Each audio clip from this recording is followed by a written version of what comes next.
depending on the situation, there are some things that I would deem immoral, but to do them in a different situation is totally acceptable. And that's just something that I'm wired to be, that's been wired in me since I was a kid, but CIA understands how to take advantage of that, how to use that in a way that benefits American national security. There's also an element of high performance that comes from being wired a certain way. So there is a tie between childhood trauma and high performance. It's a well-known, it's a documented connection, but CIA has learned, as has MI6 and Mossad and all the other intelligence services of the world, they've learned that when you train someone who has just the right amount of childhood trauma high performance, when you get your hands on them at the right time in the right period of their life, they can be trained to become extremely loyal, highly productive field operators that end up spending 30 plus years in service to their nation.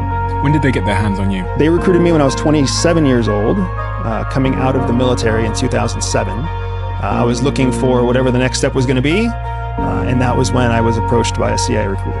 I heard that you got a pop-up on your computer screen. Yeah, back in the day, I was actually applying. I was a nuclear missile officer for the CIA, I was a nuclear missile officer for the Air Force.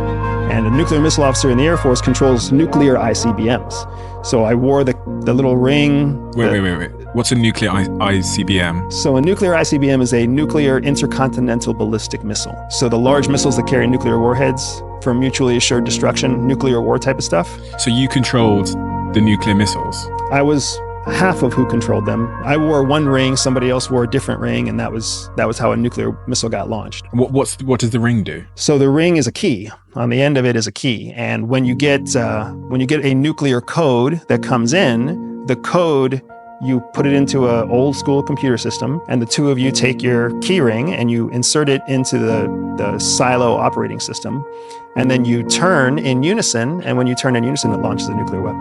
How did you get yourself to the point in life at 27 years old where you're holding a nuclear key around your neck?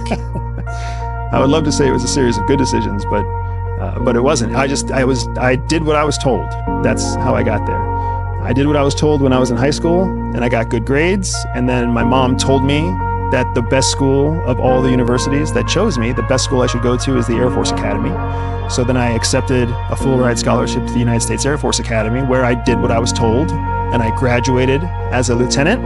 And then I followed what the Air Force told me to do from there. And they told me to learn how to fly, and then they told me that they needed me to work in nuclear and space weapons instead. So then I went to that school, and I did well at that school, and I ended up just kind of climbing the ladder. I did what I was told, and then one day I found myself 100 feet underground, miserable.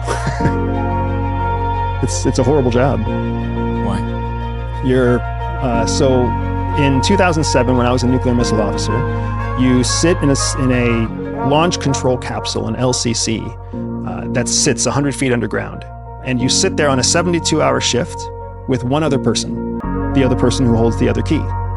And then you are one nuclear crew of maybe 30 different nuclear crews who are all on deployment at the same time. So at any given time, in one Air Force base, there's 60-ish people underground for 72 hours at a time.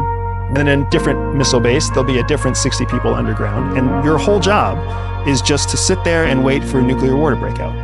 And obviously nuclear war hasn't broken out, and hopefully it never will break out. So as you sit there underground, not seeing sunlight, and as you sit there in a capsule with one other person that you very rarely ever like, you have a lot of time to reflect on what am I doing? What am I doing with my life? I'm a redundancy of a scenario that we all are working very hard to make sure never happens. Is this a productive life? Like, am I making a difference? Am I leaving a mark in history, sitting here, not launching missiles, waiting for a message to come in that I already know isn't gonna lead to nuclear war? It's a very difficult and thankless job that even right now, as you and I are having this conversation, there are some 200 Americans sitting underground doing that exact job. And that's just in the United States. Every country that has nuclear weapons is doing the same thing.